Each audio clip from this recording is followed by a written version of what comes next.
You are asking Kenyans to tighten their belt. And you have no belt. But if you're putting on a belt, you are putting us a belt to remind us that we're living good. You're talking about the president, No, I'm talking about them. They know. When you say I failed, the next thing is a bold tell you, but take a walk. Saying that you cannot do anything about it. If you say I can't do anything about it, take a walk. Now it's not talking about the Bible, it's talking about the sword. It's not threatening us with the sword. My friend William is interesting. Now he's forgetting about the Bible. He's not threatening Kenyans with the sword. But like Kibaki would do, you'll go and say, okay, na hiyo iko wapi? Where is it in the plan? Hapo, ioneshe, Mudaura, Francis, hujaonesha mimi. Oh, hiyo hakuna hapa. Pass. Sasa sisi, let's plan. Let's put in a plan. Alafu, tutafanya hiyo kazi.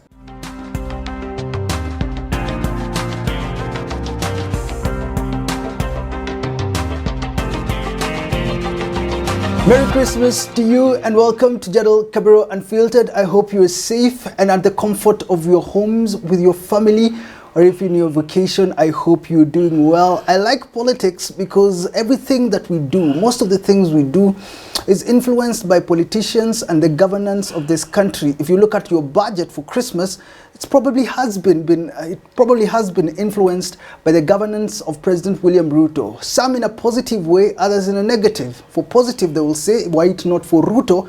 Things could have been bad. Unga would have been worse. The negatives ones will say that because of Ruto, Unga is retailing at a horrible price that we cannot afford. Merry Christmas, though. I hope you are well. I'm here with Philip Kisia, former Nairobi town clerk and leadership and governance expert, who's going to talk to me about President William Ruto's promises, or as some would say, an illusion of hope. How are you doing, sir? I'm good, Jadiel. Merry Christmas to you. I don't know if it's merry. I don't know whether it will be merry making, but anyway, the day will come. It is coming. I told you, let's not be gloomy. But our conversation for today comes from BBC, British Broadcasting Corporation. There's an article that was written, William Ruto, the tax collector, president sparking Kenyan anger. And government spokesperson Isaac Manyora condemned this information from BBC, calling it untrue and saying that BBC doesn't understand the situation in Kenya. Now, BBC claimed that many Kenyans are not in agreement with President Ruto over taxes and the economic situation is gloomy. Do you read from the same script as the author of that article from BBC, or as Manyora would say, you all don't understand us? Well, Jadiel, first of all, sometimes it's very difficult talking about your friend because Isaac Manyora is my very close friend. So it's, you'll forgive me if I appear to be a little bit biased and not as punchy as usual, because you talk about a friend. Similarly, I think President Ruto is a president. And we must, even if we don't love him, we must hold his office with a lot of esteem and decorum. I've never seen you tread so lightly. With the decorum and courtesy that he deserves. Sometimes you don't have to like the person. That's what we say in corporate sector. You don't have to love me, because it's not about a love affair. I just want the job done. Okay? So I come from that background, that please, let's just get the job done. Okay? But again, there are limits when you're dealing with the public. Because public affairs is not just about, it's not about bottom line. There's a lot of balance here and there. So, I mean, I can tell you, Jadiel, I have read the interview, or listened part to the interview the BBC fellows put out. And the reaction from my good friend Manyora. I know sometimes, when you're in a corner, when you're in a fix, you're better off just shutting up. Don't respond.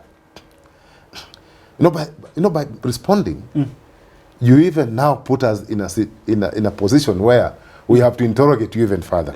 Okay? Now, when the president or his spokesperson says that the economy is doing well,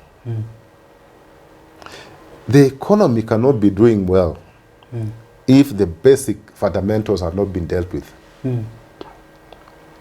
Deal with the basics. Okay. You know, the economy is not about paper or money. Money is a medium of exchange. It's just paper. When people are sleeping without food, there's no food. It's a basic requirement. When people have no shelter, those are so basics. They are so basic that you cannot talk about an economy that is doing well. Because an economy that is doing well, if you go to United Arab Emirates, those are economies that are doing exceedingly well. Because the quality of life of their people is high. If you go to hospital, you'll be treated. By qualified doctors, you get medicine. Yeah? There are no Harambes held in UAE to send people to hospital. There are no Harambes when you pass on. There are no Harambes. There are no Harambes to take you to school. Because the state ensures that you get quality education, quality health, quality food, quality everything. Those are economies that are doing well. But when the people are starving, people cannot even afford a gorogoro of maize. And just because a few clique of fellows who are living large, these characters are living large, they're driving large. I see them importing vehicles worth hundreds of millions of shillings. You know, a public servant, be it a president, be it a deputy president, riding in a motor vehicle that is worth 50 million. Are we being serious? Yet we are a poor country. Go to Britain. Look at the motor vehicle that the Prime Minister rides in. Go to these places. Just go to these places. Look at where they live. Look at how they live. We are living beyond our means. You are asking Kenyans to tighten their belt. And you have no belt. But if you are putting on a belt, you are putting us a belt to remind us that we are living good. You're talking about the president, you know. No, I'm talking about them. They know. They're putting both belts worth hundreds of thousands of shillings when people are sleeping hungry. So the economy is strained. When you say your economy is doing well and the rate of exchange between $1 to the Kenyan shilling is rising every day, you are lying to yourself, you are lying to everybody.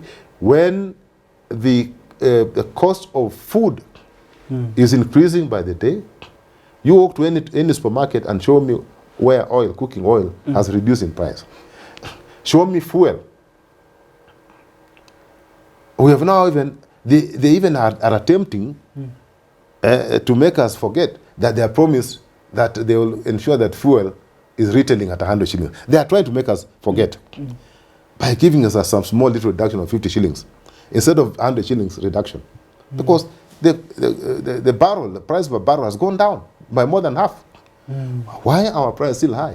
Do you believe that Ruto can fix fuel? Because he said that these prices are not controlled by the government, not by him. They are controlled by the distributors of oil. No. He said he cannot do anything. First of all, then he's saying he has failed. He is admitting failure. And you know, in private sector, when you admit failure, you are shown the door. Because I say this because I came from private sector. Spent all my life in private sector. When you say I failed, the next thing is a bold tell you about, take a walk. Saying that you cannot do anything about it. If you say I can't do anything about it, take a walk.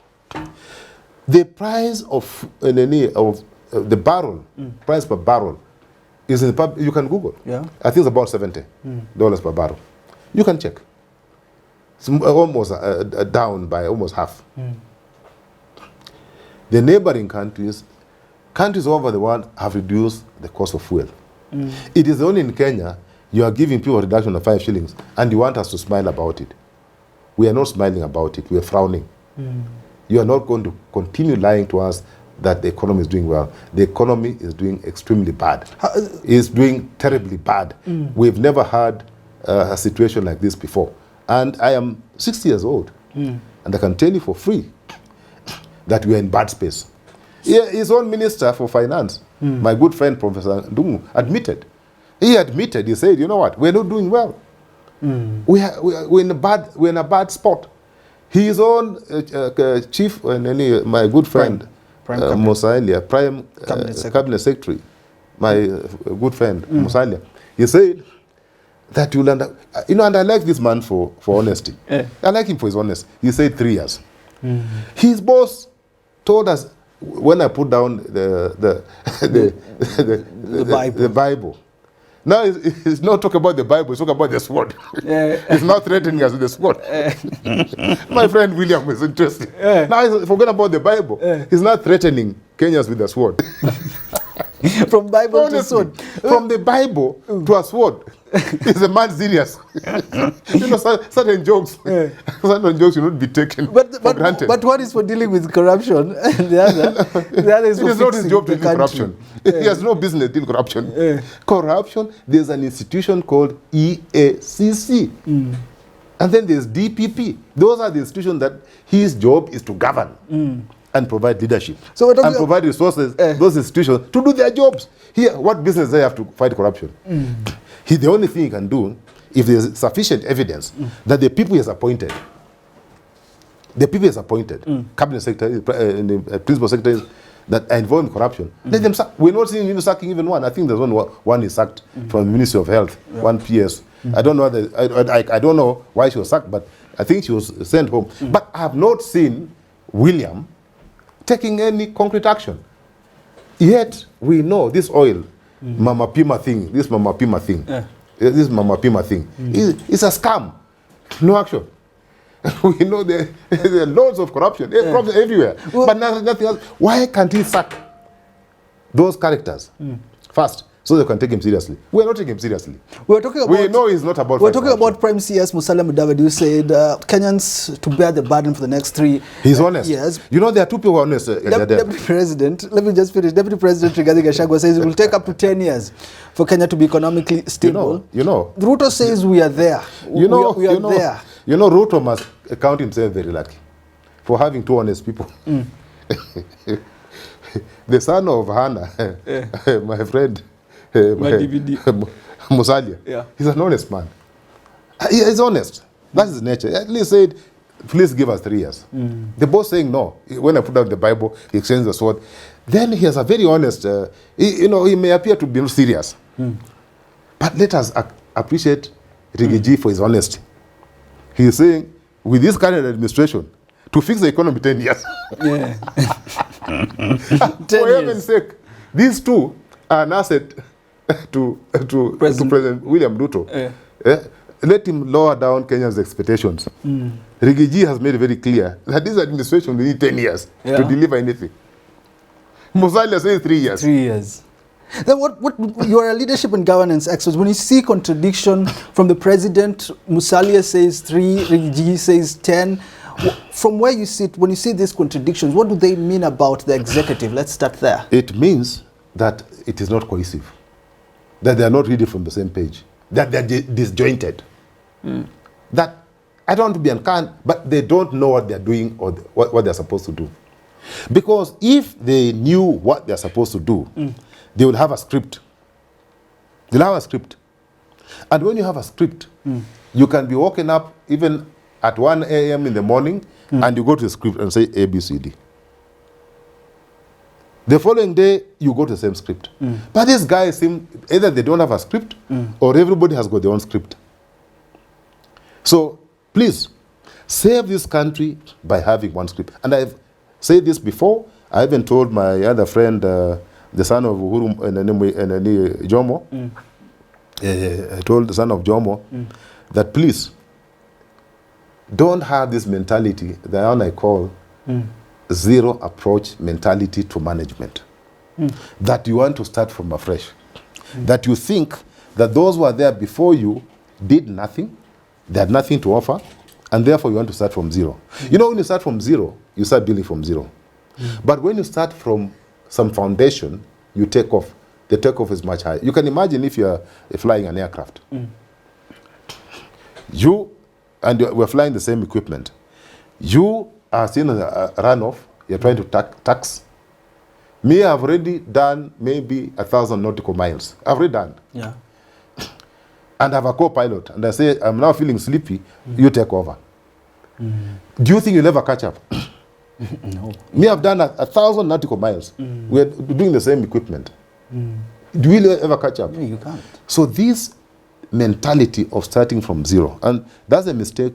Okay, at least what Uhuru did, Uhuru, and give him credit, he went back to Vision 2030 and he picked what was to be done for Vision 2030. Actually, almost 90% of what Uhuru did is captured in Vision 2030. The only thing mistake he made, one, he never reminded us that what I'm implementing is actually in Vision 2030. It is what you people said we should do. I'm only the driver. You know, you have just employed me as a driver to make sure that this is done. The only thing that I intend to do during my tenure is to fast track the process, to do it in a shorter time, therefore they'll be paid. But these are the results at the end of the day.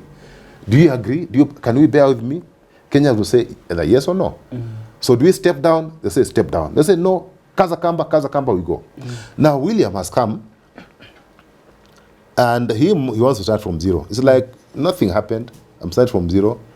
His reference point is Vision 2030, and I've told his people, any other vision other than Vision 2030 is his own vision. And we have no business with his vision. Theirs is called the plan. We want him to implement Vision 2030 to the latter, to the fullest. It has about 7 more years to expire. Let him do what Kenyans wanted us to do in Vision 2030. Now, when you look at this contradiction, what role does transparency play when it comes to leaders being honest with the people? You look at Rigathi, you look at Musalia, you look at Ruto, what they're saying. Especially when it comes to economic issues, what role does the transparency play so that we can look at the leaders and say, at least we're heading towards this direction for sure? You know, Jadiel, this thing called transparency is very expensive, but it is necessary. Because when you're transparent, you're putting things in the open. You're making it an open book. You're saying, this is where we are, this is where we want to go, and this is how we're going to do it. If you want to audit, please feel free, come and audit anytime. But you see, in most cases, people fear to be transparent because they don't want to be accountable. Because the question, we know when you're transparent, questions come out. Hey, but this one you never agreed. How come you are now doing it this way? But how come you sneaked in this one? So the cost of transparency is expensive to those in power. To those in power. But if you want to leave a mark, if you want to leave a legacy, like Kibaki has left a legacy in this country, please be honest, be transparent, be open, and do things by the book. For him, now that he's a president, and he's been a president for 16 months, why is he running helter-skelter, coming up with things that some of them are not even in Vision 2030? You know, the assumption that some of the people in leadership make is to say that the people who have elected me have given mandate. They are not giving you mandate to implement your vision. They are not interested with your vision. No. They have no business with your vision. They want you to implement their vision. They have one. Kenya has one. Look at a country like Singapore that the president keeps on making reference to. And I'm glad that I was sponsored to study leadership at the National University of Singapore by the Commonwealth Secretariat. Jadiel, I presented a paper on strategy implementation as number 2 out of 25 people. So our president, if he needs to leave Kenya as maybe even not closer to Singapore, maybe 20% of what Singapore has achieved, he needs to stick on the vision. His eyes must be on the vision. Because that's what the people decided they want. That's what you should deliver. Anything outside that, people start getting resentment. You guys are getting resentment. People start wondering, But now huyu anafanya nini? Did you even ask him to do what he's doing? Housing, yes, is in Vision 2030, providing housing. You know, of course, if you look at our vision, ensuring that we have a high quality of life for everybody by 2030, housing is part of it. So what he's doing is right. But the way he's going about implementing is what people have said no. You want to collect taxes from everybody? From everybody? And you know, you cannot tax a dead person. You can't. You cannot tax somebody who has nothing. You tax prosperity. You tax when people are doing well. People will voluntarily pay taxes when they are doing well, when they can see what government is doing with the tax they are collecting. Okay. But when you are spending their money corruptly on trips and, you know, struggling to justify yourself, when you are spending billions of shillings entertaining yourself, I come from a very strong Christian background, but I will not use public funds to invite intercessors and I don't know what, people to pray for me, and I can pray for myself. And it's only in Kenya where prayer costs money. There's no in the world where prayers cost money. It's only in Kenya. Bishop Reverend, my friend Reverend Wanaina said, brown envelopes. Brown envelopes. You are told, Pitia. Yeah, fuel. Those are things that we need to do away with. We don't need them. We've talked about taxation, and taxation, Mora told BBC, will remain lower at 36% compared to other countries such as UK, whose taxation is over 45%. Kenyans want to be self-reliant rather than depending on borrowing, and this can only be achieved through financing our own budget. Does this justify the high taxes? I think Mora, either he got a wrong brief. I think he got a wrong brief. Tax in this country are more than 30%. More than 30%. Direct taxation. On your earnings is more than 30%. Then everything else you consume is taxed. Everything. Fuel is almost 50% taxes, 45% taxes. Everything is taxed. It's only in Kenya, even now they want to tax dead people. How can you tax a man who's dead? So, to start with, the figure of 36% is wrong. It is wrong. Kenyans are being overtaxed. What they need to do is what Kibaki did, is to extend the tax bracket. Get more people doing well. Yeah? Right now there are very few people doing very well. And other people are not even able to meet their daily needs. So even if someone cannot even meet his daily needs, what can you tax? Okay? So just make sure that people have money in their pockets. And the president admitted that Kenyans don't have money in their pockets. That the economy is doing well. The only thing left is money in people's pockets. Now, when people have no money in their pockets, you can't say you're doing well. So just make sure that there are more people doing well. You tax. And I can tell you, simple mathematics. 100% of zero is? Zero. That is the strategy they apply. They are trying to tax zero. But if they can make sure there's something to tax, we shall prosper. They'll collect money. And I must say at this point, the KRA creator, Commissioner General creator, is still alive. Edgar Ivan Manasseh. He's the one who created KRA. He's the one who created the PIN. This PIN that you see. KRA. He's the one who created. He's the one who came up with everything. I spoke to him the other day. I asked him, do these people consult? They have never consulted him. But he's still there. He's still very sharp. But, you know, there are fellows who have been given responsibility, who have no clue about anything, but they're there because they're friends. So, we shall continue doing poorly in terms of taxes or revenue collection, so long as we have nothing to tax. Now, the other thing that we must also talk about is compare an apple to an apple. Mora is comparing us to Europe. I mean, let us be serious. Let's be serious. How can you even dream of comparing us to Sweden or Netherlands or UK, Yeah. where Finland, where once we pay tax, no harambe for medical. If you fall sick, no harambe. Your health is You're covered. taken to the best hospital, best medicine, best doctors. Education up to university, paid for. There's nothing, fill help form, help is not, doesn't even come, help has not been allocated money by treasury. There's nothing like that nonsense. All that nonsense, you know. So, yes, we are collecting money, but we still have to pay for health, pay for education, pay for everything. Yeah. Even pay in our death. When we are dead. You know, even, I was making a joke that day. You see, some of us stop collecting dowry from young people. Because really I think it's backward. That a young man comes to you and says, no, I want a hand in you know, and the first thing you're saying, give me so many millions of shillings. Yeah. What are you doing to that young couple? You are taxing them even before they start.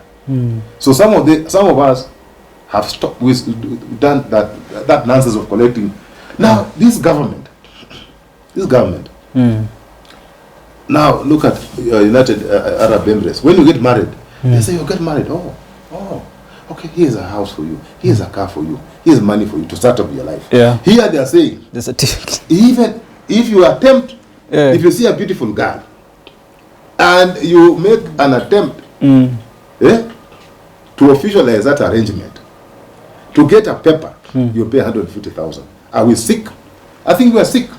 Because when you start taxing things that are not taxable, when you imagine that everything must be taxed, even a cow and a chicken, there is no in the world where people tax the chicken. That chicken is, you must also look at the effort that you put in. Yeah? You can imagine coming to your grandmother's place and to count how many chicken there is. Then you say, the faranga, they are about 30, the chicken, they are 10, how many eggs, how many are about to lay, and so on and so forth. So this amount of tax.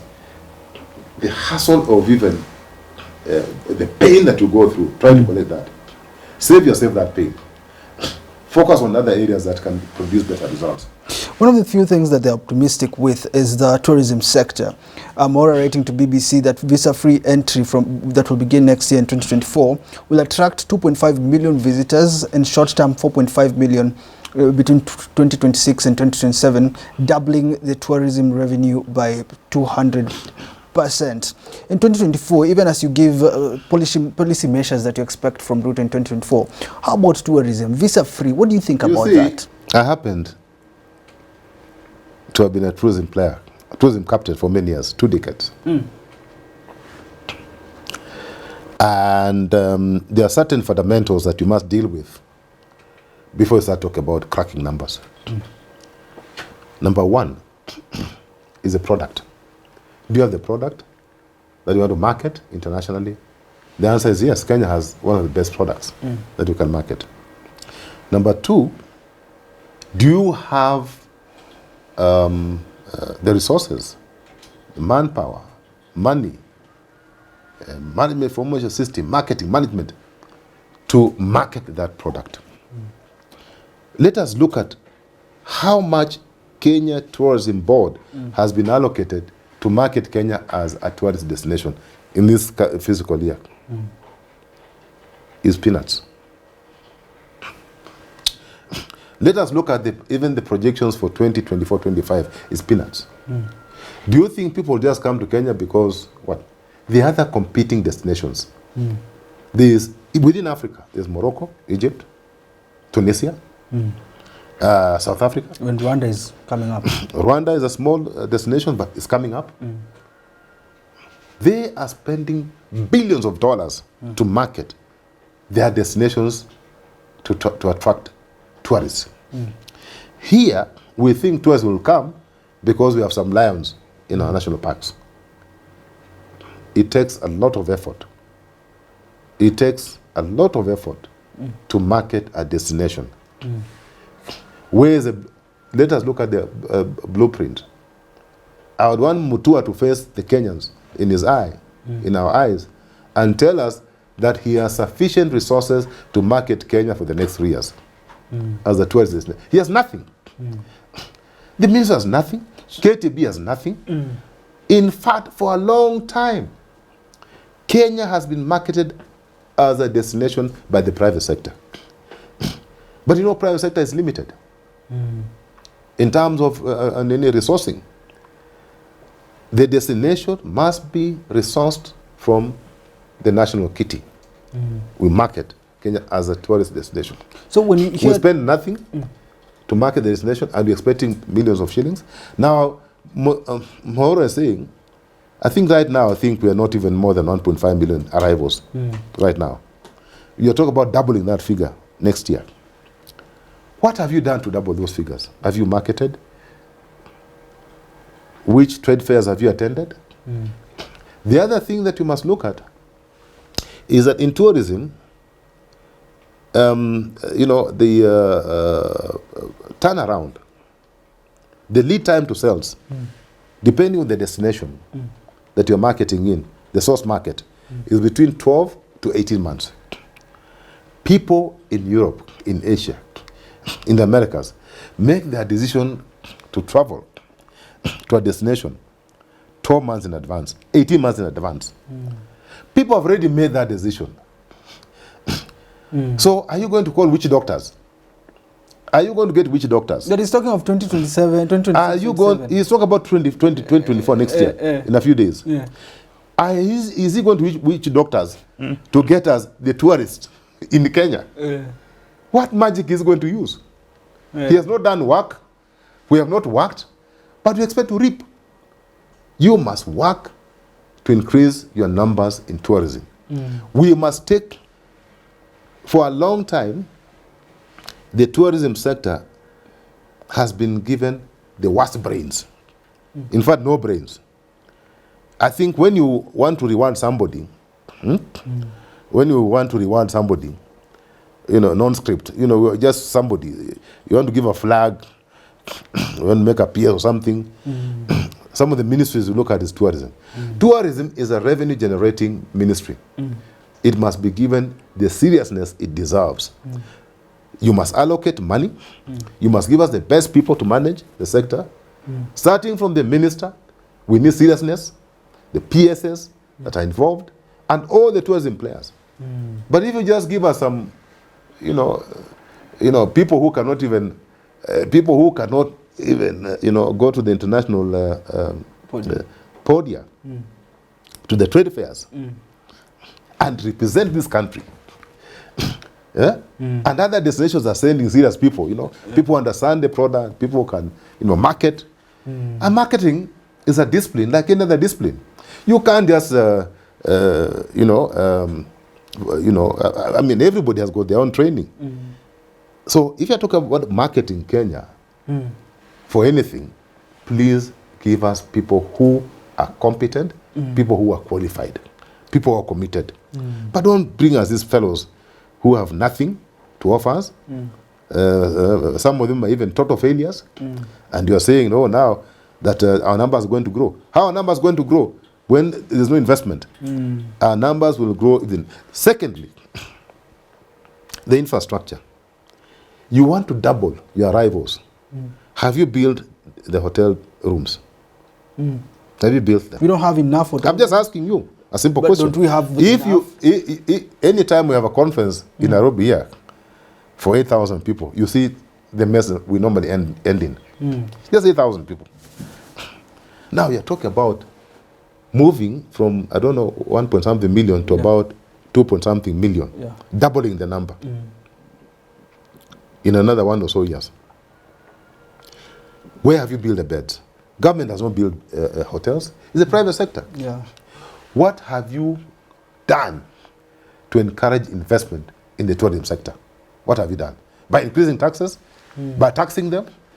When other destinations are giving tax holidays, inviting people, you know, talking to investors, talking to airlines. You think people will come here with a wheelbarrow from Japan? Are they going to use a wheelbarrow from Japan to Kenya, to Mombasa? They use an aircraft. Okay? Yes. They use airlines. Those charter planes, you must sign contracts. The travel agents in Europe, in America, in Asia, they sign contracts. So whether that plane is empty or full, that travel agent must pay. Who will take that risk? If he's not sure about the product, he's not sure about whether there are beds, he's not sure about security, yeah? And who will come and invest in this destination when the only thing you can talk about is taxing people? That's the only incentive you have to give. I was looking at performance tracking and promises tracker. Ruto promised 102 promises in total. He has completed 12, 54 and going, 95 are yet to start, one has stalled. Another one has been modified, 19 are broken. As we wrap up, are we expecting too much from Ruto within this 1 year, or has he broken his promises to Kenya? And maybe you can tell me, what should he do in 2024, just as... You know, President William Ruto is to blame. He cannot blame himself. Because he started off by shooting his legs, his feet, which he did. He went and shot himself in the West. And when you shoot yourself in the West, you become very weak. Then now he shot himself in the neck. The next thing, if he does, the bullet will go to his head. He'll shoot himself. Okay? So, please, they claim to have a plan. And when you have a plan, and basically the strategy is about a grand plan of action, that you have a plan is documented, that people have agreed, that you have the necessary resources to roll out. You have the necessary resources to roll out that, what you're calling a plan. Okay? What President Ruto should be doing is to stick to the plan. And a plan, I'm hoping that the plan is not just a pipe dream. A plan is resourced. So that you're saying, that is what I intend to do, and I know I'll do it using the following resources. But doing things the way they were done in the 60s, 70s, and 80s, thinking that you are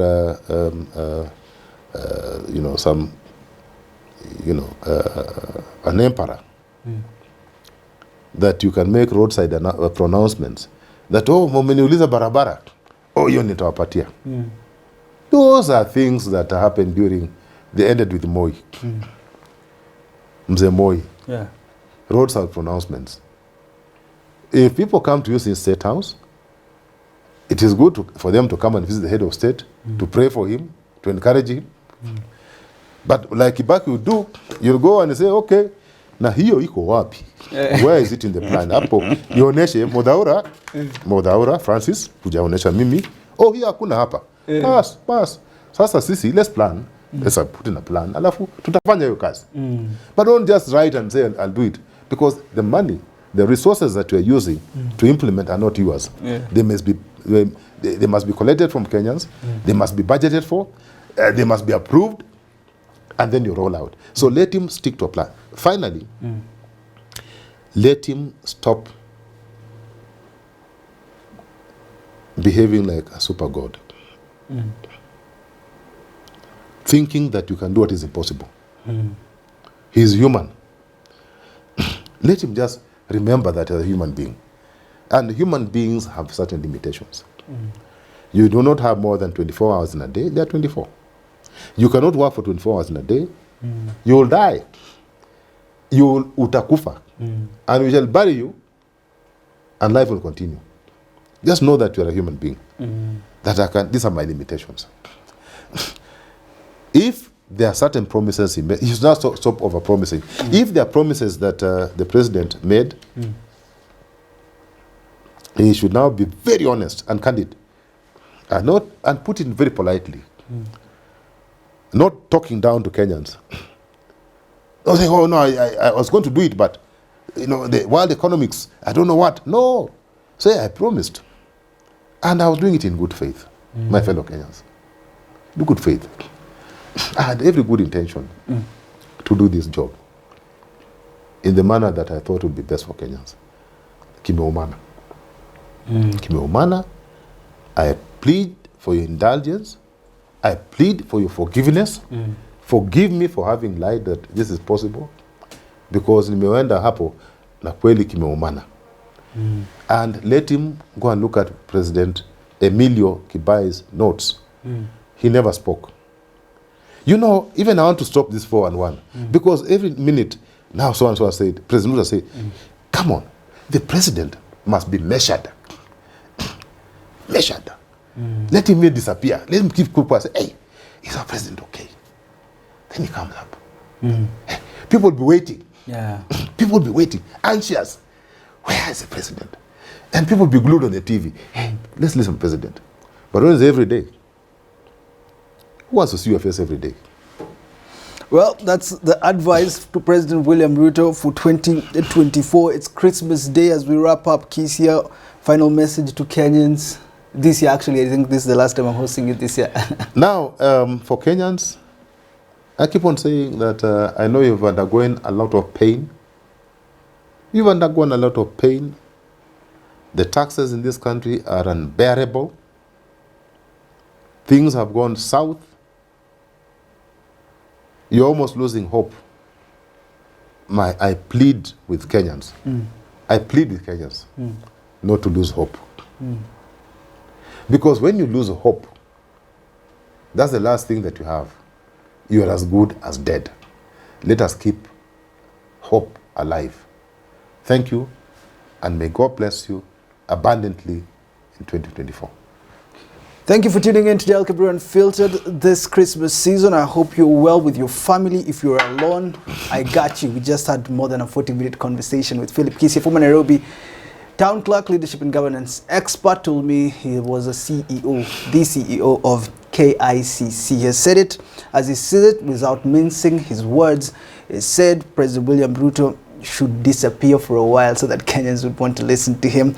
Merry Christmas to you and your family. Have yourself a lovely rest of your year.